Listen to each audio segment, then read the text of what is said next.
ಏನು ಸುಬ್ಬು, ನನಗಿಂತ ನಿನಗೆ ಕಾಲ್ಗಳು ಜಾಸ್ತಿ ಬರ್ತಾ ಇದೆ. ಮನೆಯಿಂದ ಫೋನ್ ಮಾಡ್ತೀಯ ಯಜಮಾನ್ರೆ, ತುಂಬ ಗಾಬರಿ ಆಗ್ಬಿಟ್ಟಿದ್ದಾರೆ ಅವರು. ನಿನ್ನ ಮೇಲೆ ಅಷ್ಟು ಪ್ರೀತಿ ಇಟ್ಟಿದ್ದಾರೆ, ರಿಸೀವ್ ಮಾಡಿ ಮಾತಾಡು. ಹಲೋ ಸುಬ್ರಹ್ಮಣ್ಯ, ನಿಜವಾಗ್ಲೂ ನಿನ್ಗೇನು ಆಗಿಲ್ಲ ತಾನೆ? ನನಗೇನು ಆಗಿಲ್ಲಮ್ಮ, ಸಣ್ಣ ಆಕ್ಸಿಡೆಂಟ್ ಅಷ್ಟೇ. ನಾನು ಯಜಮಾನ್ರು ಕಾರಲ್ಲಿ ಹೋಗ್ತಿರುವಾಗ ಮುಂದೆ ಒಂದು ಕಂಬ ಬಿತ್ತು. ಸಡನ್ ಆಗಿ ಬ್ರೇಕ್ ಹಾಕಿದ್ದಕ್ಕೆ ಹಿಂದೆ ಇರೋ ಟ್ರಕ್ಕು ಕಾರಿಗೆ ಟಚ್ ಆಯಿತು. ಅದಕ್ಕೆ ಯಜಮಾನ್ರಿಗೆ ಸಣ್ಣ ಪುಟ್ಟ ಏಟ್ಗಳಾಗಿದೆ, ಟ್ರೀಟ್ಮೆಂಟು ಆಗಿದೆ. ಇಬ್ರು ಆರಾಮಾಗಿದ್ದೀವಿ. ಓಕೆನಾ? ನೋಡು, ನೀನೇನು ಹೇಳಿದ್ರು ನಿನ್ನ ಎದುರುಗಡೆ ನೋಡೋ ತನಕ ನಮ್ಗೆ ಯಾರಿಗೂ ಸಮಾಧಾನ ಇಲ್ಲ. ನಿಜವಾಗ್ಲೂ ನೀನು ಹೇಳಿದ ನಿಜನೇ ಆಗಿದ್ರೆ ಆ ದೇವ್ರ ದೊಡ್ಡವನು ಅಷ್ಟೇ.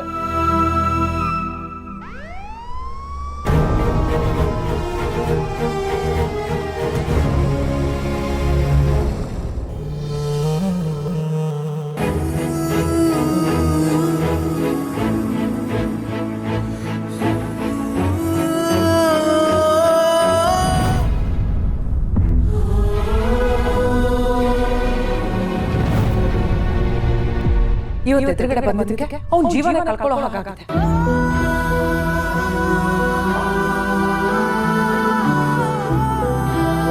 ಇವಳನ್ನ ಈ ಮನೆಯಿಂದ ಹೊರಗಾಕ್ಬಿಡ್ತಾನಲ್ಲ ಅಂತ.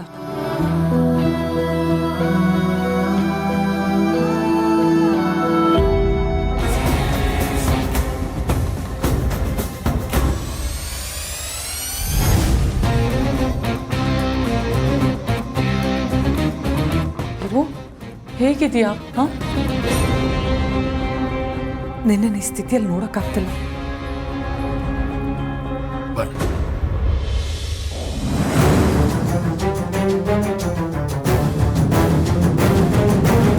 ನಮ್ಮನ್ನು ಕಾಪಾಡಿದ್ದು ದೇವರಲ್ಲಮ್ಮ, ಶ್ರಾವಣಿ ಮೇಡಮ್. ಹೌದಮ್ಮ, ನಾವು ಬೆಳಿಗ್ಗೆ ಹೊರಡುವಾಗ ಶ್ರಾವಣಿ ಮೇಡಮ್ ಎದುರುಗಡೆ ಬಂದಿರ್ಲಿಲ್ಲ ಅಂದ್ರೆ 2 ನಿಮಿಷ ಬೇಗ ಹೊರಡ್ತಾ ಇದ್ವಿ. ಆಗ ಕಂಬ ನಮ್ಮ ಕಾರ್ ಮೇಲೆ ಬಿದ್ದಿರೋದು. ಉಳಿಯೋದೇ ಕಷ್ಟ ಆಗ್ತಿತ್ತು ಕಣಮ್ಮ. ಬರ್ತಾ ಅವ್ರ ಮುಖ ನೋಡಿದಕ್ಕೋ ಏನೋ ಎಲ್ಲ ಇಷ್ಟಲ್ಲೇ ಮುಗೀತು. ಇಬ್ರಿಗೂ ಏನೂ ಆಗಿಲ್ಲ.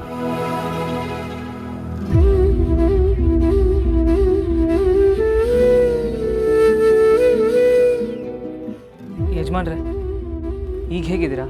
ವಿಷಯ ಗೊತ್ತಿದ್ದು ಪದೇ ಪದೇ ಕೇಳ್ತಾ ಇದೀಯಾ? ಜಾಸ್ತಿ ಏನು ಪೆಟ್ಟಾಗಿಲ್ಲ, ಪರವಾಗಿಲ್ಲ.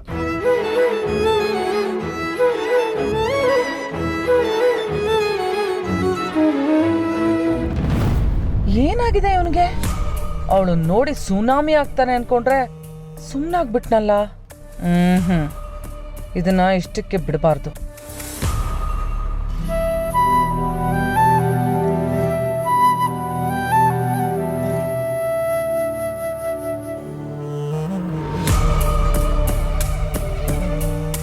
ಏನ್ ಗ್ರಹಚಾರನೋ ಏನೋ, ಇವಳು ಎದುರುಗಡೆ ಬಂದು ಹೀಗೆಲ್ಲ ಆಗುತ್ತು. ಇಷ್ಟಕ್ಕೆಲ್ಲ ಕಾರಣ ನಾನೇ ಅಂತ ಪಾಪ ಅವಳಿಗೆ ಸ್ವಲ್ಪ ಬೇಜಾರಾಗಿದೆ. ಹೀಗಾಗಿದ್ದಕ್ಕೆ ಯಾರೂ ಕಾರಣ ಅಲ್ಲ.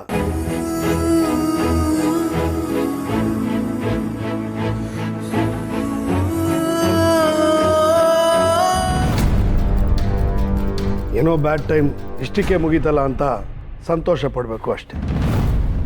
ಯಾರಿಂದ ಆಯ್ತು ಬಿಡ್ತು, ಆದ್ರೆ ನೀನ್ ನೋವು ಅನುಭವಿಸ್ತಿರೋದು ನನ್ನಿಂದ ನೋಡೋಕ್ಕಾಗ್ತಿಲ್ಲ ವೀರು. ಟಿವಿಲಿ ನ್ಯೂಸ್ ನೋಡಿದಾಗಿಂದ ಅಮ್ಮ ತುಂಬ ಬೇಜಾರು ಮಾಡ್ಕೊಂಡಿದ್ರು ಮಾವ. ನೀವು ಬರೋದನ್ನೇ ಕಾಯ್ತಾ ಇದ್ರು.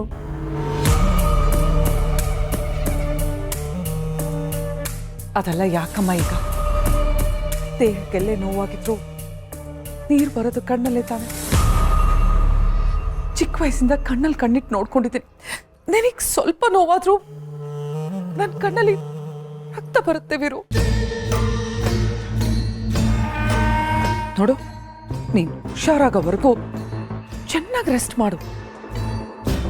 ನಿನಗೇನೇ ಬೇಕಾದ್ರೂ ನನ್ನ ಕೇಳು. ಆಯ್ತಕ್ಕ, ಇಷ್ಟಕ್ಕೂ ನನಗೇನು ಆಗಿಲ್ಲ. ನಾನು ರೆಸ್ಟ್ ಮಾಡ್ತೀನಿ, ಯೋಚನೆ ಮಾಡಬೇಡ.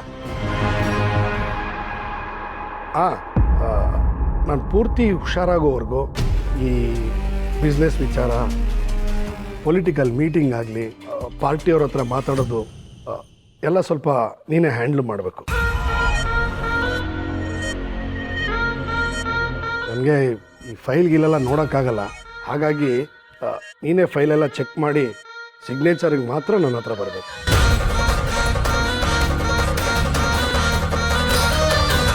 ಇಂಥ ದಿನಕ್ಕೆ ಕಾಯ್ತಾ ಇದ್ದೆ.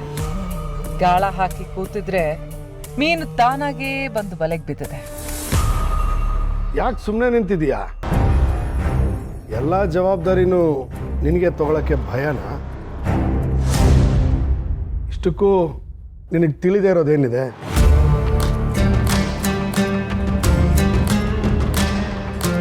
ಈಗ ಸ್ವಲ್ಪ ದಿವಸ ನಿರ್ಧಾರನೂ ನೀನೇ ತಗೋ ಅಂತ ಹೇಳ್ತಾ ಇದ್ದೀನಿ ಅಷ್ಟೇ. ಓಕೆ ಅಲ್ವಾ ಸುಬ್ಬು?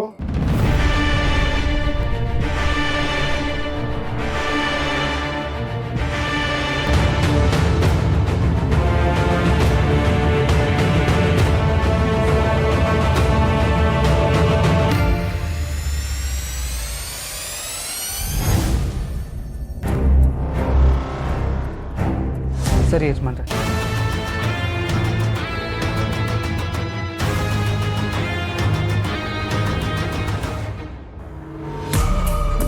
ನೋಡ್ದ್ಯಾ, ನಾನು ಈಗ ತಾನೇ ಹೇಳಿದೆ ಬಿಸ್ನೆಸ್ಸು, ಪಾಲಿಟಿಕ್ಸು, ಮೀಟಿಂಗು ಇದ್ರ ಬಗ್ಗೆ ಮಾತಾಡಬೇಡ ಅಂತ.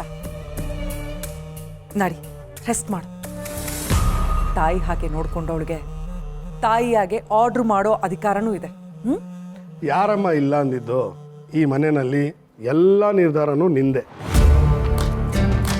ಈಗ ಸುಬ್ಬು ಎಲ್ಲ ಕೆಲಸಕ್ಕೂ ಒಪ್ಕೊಂಡಲ್ಲ, ನನಗಿನ್ನೇನು ಟೆನ್ಷನ್ ಇಲ್ಲ. ಆರಾಮಾಗಿ ಹೋಗಿ ರೆಸ್ಟ್ ಮಾಡ್ತೀನಿ, ಸರಿನಾ?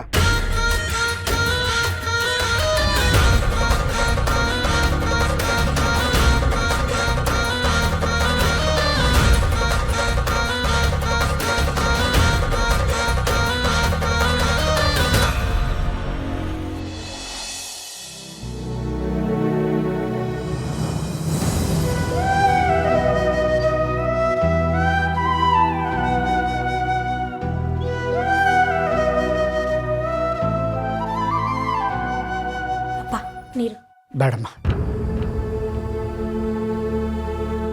ಅಮ್ಮ ನೀರು ಕುಡಿಯಮ್ಮ. ಹೆಂಗಮ್ಮ ಕುಡಿಯೋದು? ನನಗೆ ಬೇಡ. ಸ್ವಲ್ಪ ಕುಡಿಯಮ್ಮ. ಅಯ್ಯೋ ಇಡೆ ಅಲ್ಲಿ.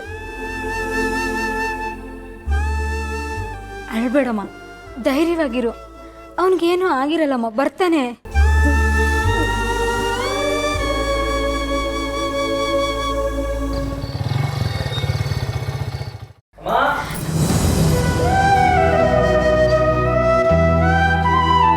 ಅಮ್ಮ ಸುಬ್ಬು, ಊಟ ಹಾಕೋಣಮ್ಮ, ಹೊಟ್ಟೆ ಹಸ್ತಾ ಇದೆ.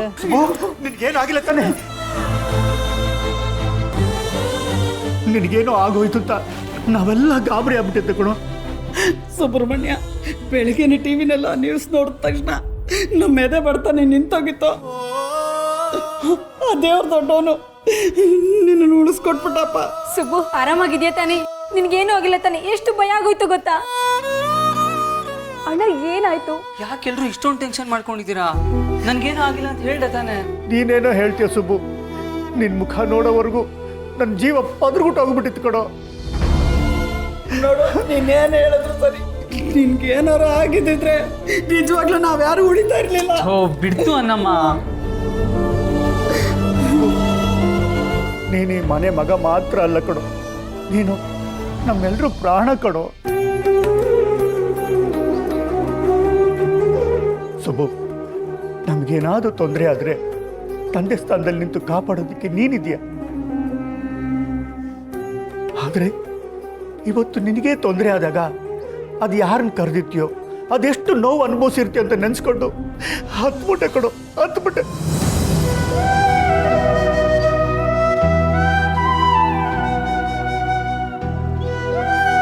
ಲೇ ವಿಶಾಲ್, ಮೊದಲು ಅವನಿಗೆ ದೃಷ್ಟಿ ತೆಗಿ. ಅಯ್ಯೋ, ನನ್ನ ಬುದ್ಧಿಗೆ ಎಷ್ಟು ತಗೊಂಬಂದೇ ಇರಿ. ದೊಡ್ಡ ಮಿನಿಸ್ಟ್ರು ಮನೇಲಿ ಎಲ್ಲ ಜವಾಬ್ದಾರಿ ಇವನೇ ಹೊತ್ಕೊಂಡಿದ್ದಾನಲ್ಲ, ಅದಕ್ಕೆ ಎಲ್ಲರೂ ಕೆಟ್ಕೊಂಡು ಇವನ್ ಮೇಲೆ. ಮಾಮ, ಬೆಳಗ್ಗೆಯಿಂದ ಯಾರು ಏನು ತಿನ್ಲಿಲ್ಲ. ಅಯ್ಯೋ, ನೀವೆಲ್ಲ ಯಾಕೆ ಊಟ ಮಾಡಿಲ್ಲ?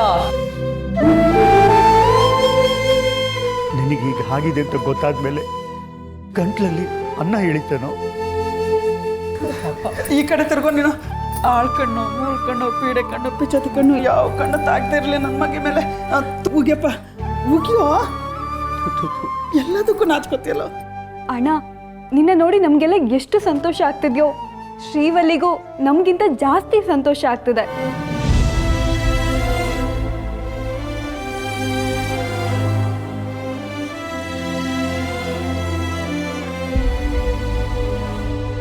ಸುಬ್ಬು, ಪಾಪ ಕಣ ಶ್ರೀವಲ್ಲಿ, ನಿಂಗೀಗ ಆಯ್ತಲ್ಲ ಅಂತ ಗೊತ್ತಾದಾಗ್ಲಿಂದ ಅವಳು ಏನೂ ತಿಂದಿಲ್ಲ. ದೇವ್ರ ಮುಂದೆನೆ ಕೂತಿದ್ದಾಳೆ. ಯಾಕೆ ಶ್ರೀವಲ್ಲಿ ಹೀಗೆ ಆಡ್ತಿದ್ಯಾ? ನನಗೇನೇ ಆದರೂ ಕೇಳೋದಕ್ಕೆ ನೋಡ್ಕೊಳ್ಳೋದಕ್ಕೆ ನನ್ನ ಮನೆಯವ್ರು ಇದ್ದಾರೆ ತಾನೆ. ಅದು ಸುಬ್ಬು, ಮಾತಾಡ್ಬೇಡ ನೀನು. ನಿನಗೂ ಅಪ್ಪ ಅಮ್ಮ ಇದ್ದಾರೆ ಮನೆಯಲ್ಲಿ. ನೀನು ನನಗೋಸ್ಕರ ಊಟ ತಿಂಡಿ ಬಿಟ್ಟು ಕೂತ್ರೆ ಅವ್ರ ಕಥೆ ಏನು? ನನ್ನನ್ನು ಬೈಕೊಳಲ್ವ ಅವರು? ಏನು ಬೈಕೊಳ್ಳಲ್ಲ ಕಣೋ. ಎಷ್ಟಾದ್ರೂ ಶ್ರೀವಲ್ಲಿ ಮನೆ. ಅಕ್ಕ, ದಯವಿಟ್ಟು ನಿನ್ನ ತಲೆಯಲ್ಲಿರೋದನ್ನ ಬೇರೆಯವ್ರ ತಲೆಗೆ ಬಲವಂತವಾಗಿ ತುಂಬಬೇಡ.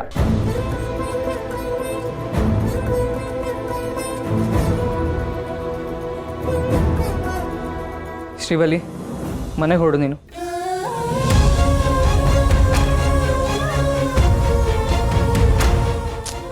ಹೊರಡು ಅಂದೆ.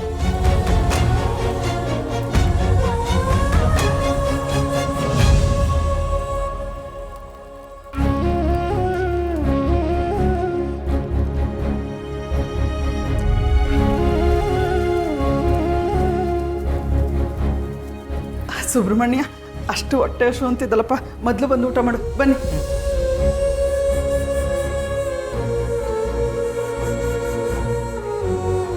ಶ್ರೀವಲ್ಲಿ,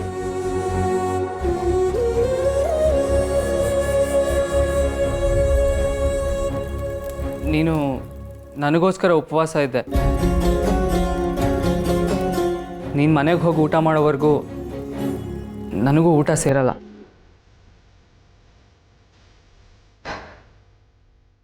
ಹೋಗಿ ಊಟ ಮಾಡು.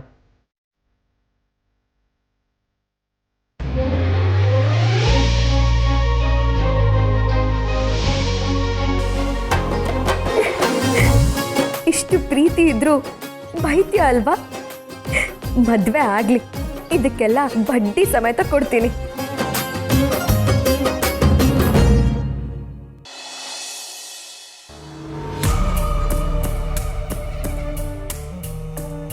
ನಾನು ಪೂರ್ತಿ ಹುಷಾರಾಗೋವರೆಗೂ ಬಿಸ್ನೆಸ್ ವಿಚಾರ, ಪೊಲಿಟಿಕಲ್ ಮೀಟಿಂಗ್ ಆಗಲಿ, ಪಾರ್ಟಿಯವ್ರ ಹತ್ರ ಮಾತಾಡೋದು ಎಲ್ಲ ಸ್ವಲ್ಪ ನೀನೇ ಹ್ಯಾಂಡ್ಲ್ ಮಾಡಬೇಕು. ಓಕೆ ಅಲ್ವಾ ಸುಬ್ಬು?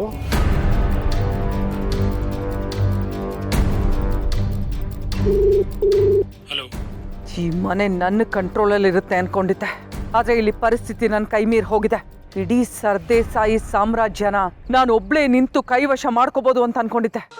ಆದರೆ ಇಲ್ಲ, ಇಲ್ಲಿ ನಿನ್ನ ಅವಶ್ಯಕತೆ ತುಂಬ ಇದೆ. ಹಾಲಿಗೆ ಹುಳಿಯಿಂದ ಸಮಯ ಹೊರಟೋಯ್ತು. ಇನ್ನೇನಿದ್ರು ವಿಷ ಬೆರೆಸೋದ್ರ ಬಗ್ಗೆ ಮಾತ್ರ ಯೋಚನೆ ಮಾಡಬೇಕು. ನೀನು ಆದಷ್ಟು ಬೇಗ ಇಲ್ಲಿಗೆ ಬಾ.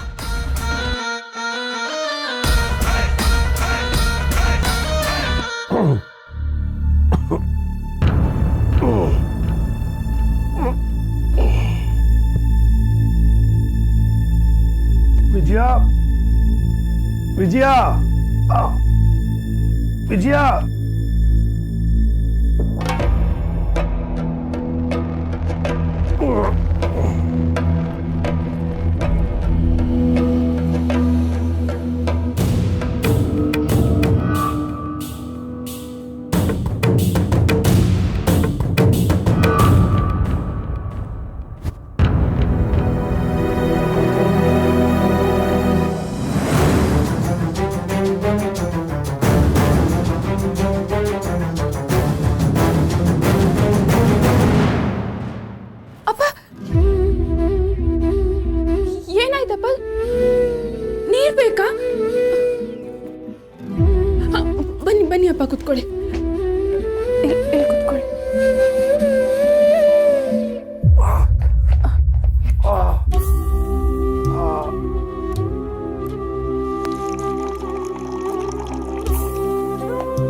ವಿಜಯ ವಿಜಯ ವೀರು ವೀರು ಏನಾಯ್ತು ಹಾ? ಅದೇ ಬಳೆಗಳು, ಅದೇ ಕೈಗಳು.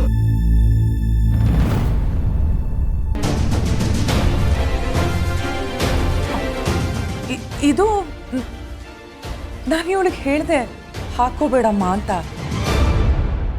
ಆದ್ರೆ ಇವಳೇ ಅಮ್ಮನ ನೆನಪಿಗೆ ಹಾಕೋತೀನಿ ಅಂದ್ಲು. ನೀನ್ ನಾನು ನೋಡ್ಕೋತೀನಿ ಅಂದಿಲ್ಲ, ಇವಳೇ ನನ್ನ ರೂಮಿಗೆ ಬಂದ್ಲು. ನನ್ ಪ್ರಾಣ ತೆಗಿಯಕ್ಕ.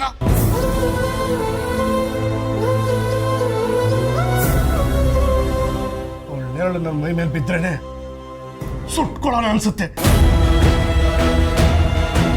ಅಂಥದ್ರಲ್ಲಿ ಅವಳು ಕರಳಿದ ಕುಡಿನ ನನ್ನ ಕೈಗಿಟ್ಟು ಹೋಗಿದ್ದಾಳೆ. ನಾನೇ ಬೇಡ ಅಂತ ಬಿಟ್ಟು ಹೋದವಳು ಈ ಭಾರನ ಯಾಕೆ ಹೊರಿಸಿದ್ಲು?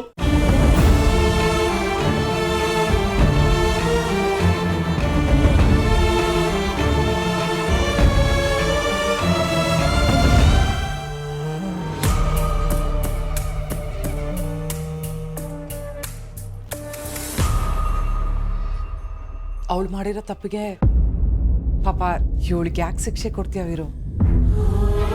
ನನ್ನ ಜೀವನದಲ್ಲಿ ನನಗೆ ಬೇಡವಾಗಿದ್ದು ಏನು ನನ್ನ ಹತ್ರ ಇಲ್ಲ, ಒಬ್ಬಳನ್ನ ಬಿಟ್ಟು.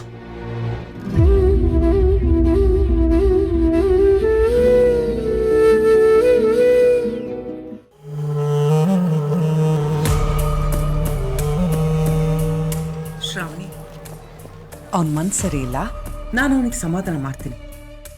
ನೀನು ರೂಮಿಗೆ ಹೋಗಿರು, ಹೋಗು ಅಂತ.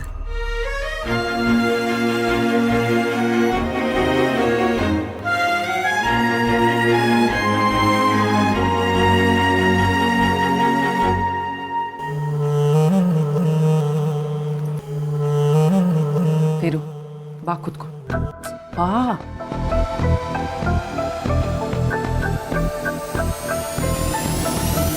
ವೀರು, ಹಳೇದನ್ನೆಲ್ಲ ಮರ್ತು ಬಿಡ್ಬಾರ್ದ? ಹೇಗೆ ಮರೀಲಿ ವಿಜಯ? ನನ್ನ ಪ್ರೀತಿ ಸುಳ್ಳಾಗಿರ್ಲಿಲ್ಲ, ಆದರೂ ದ್ರೋಹ ಮಾಡಿ ಹೊರಟುಬಿಟ್ಲು.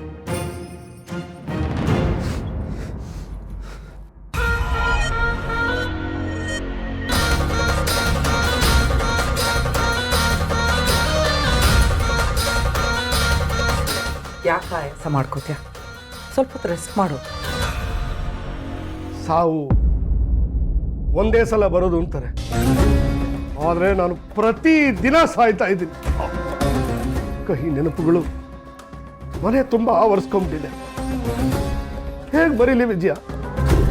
ಅದಕ್ಕೆ ಇವಳನ್ನ ಮದುವೆ ಮಾಡಿ ಕಳಿಸ್ಬಿಡ್ಬೇಕು ಅಂತಿದ್ದೀನಿ. ಜನ ವೀರು ಮದುವೆ ಮಾಡಿ ಜವಾಬ್ದಾರಿ ಕಳ್ಕೊಂಡ ಅನ್ಕೋಬಹುದು, ಆದರೆ ನಾನು ಕಳ್ಕೋತಾ ಇರೋದು ನನ್ನ ಭಾರನ. ಅರ್ಥ ಆಗ್ತಿದೆ, ಆದರೆ ನೀನು ಸಮಾಧಾನ ಮಾಡ್ಕೊಳ್ಳೇಬೇಕು. ಹೇಗೆ ವಿಜಯ? ನನಗೋಸ್ಕರ.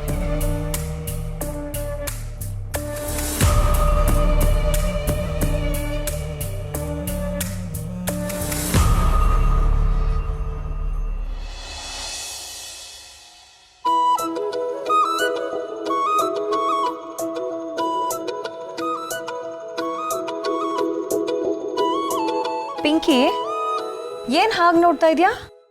ಅಲ್ಲೋಡು.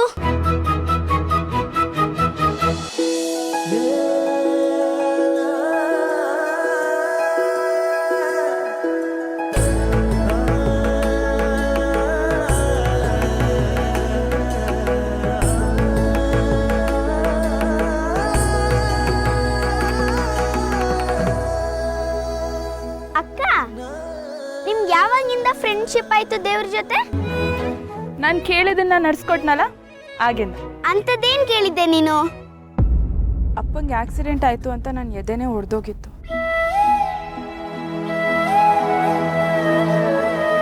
ಅವ್ರಿಗೇನು ತೊಂದರೆ ಆಗದೆ ವಾಪಸ್ ಸೇಫಾಗಿ ಬರಲಿ ಅಂತ ದೇವ್ರ ಹತ್ರ ಕೇಳ್ಕೊಂಡಿದ್ದೆ. ಅದಕ್ಕೆ ನನ್ನ ಮಾತನ್ನ ನಡೆಸ್ಕೊಟ್ಟಿದ್ದ ದೇವರಿಗೆ ಥ್ಯಾಂಕ್ಸ್ ಹೇಳ್ತಿದ್ದೀನಿ. ಯಾವಾಗಲೂ ನೀನು ನಿಮ್ಮ ಅಪ್ಪನ ಬಗ್ಗೆನೇ ಯೋಚನೆ ಮಾಡ್ತೀಯ, ಆದರೆ ಅವರು ನಿನ್ನ ಬಗ್ಗೆ ಬರುತ್ತೆ ಚಿಕ್ಕಮ್ಮ, ಆ ಟೈಮು ಬರುತ್ತೆ. ನಂಗೆ ದೇವ್ರ ಮೇಲೆ ನಂಬಿಕೆ ಇದೆ. ಅದಕ್ಕಿಂತ ಜಾಸ್ತಿ ನಾನು ಅಪ್ಪನ ಪ್ರೀತಿ ಪಡಿತೀನಿ ಅಂತ ನನಗೆ ನನ್ನ ಮೇಲೆ ನಂಬಿಕೆ ಇದೆ. ಹಾಗೆ ಆಗ್ಲಮ್ಮ. ಅದು ಅಲ್ಲದೆ ನೀನು ಇದುವರೆಗೂ ಕಳ್ಕೊಂಡಿರೋ ಪ್ರೀತಿನ ನಿನಗೆ ಒಟ್ಟಿಗೆ ಕೊಡೋಕೆ ಆದಷ್ಟು ಬೇಗ ಒಬ್ಬ ರಾಜ್ಕುಮಾರ ಬರಲಿ.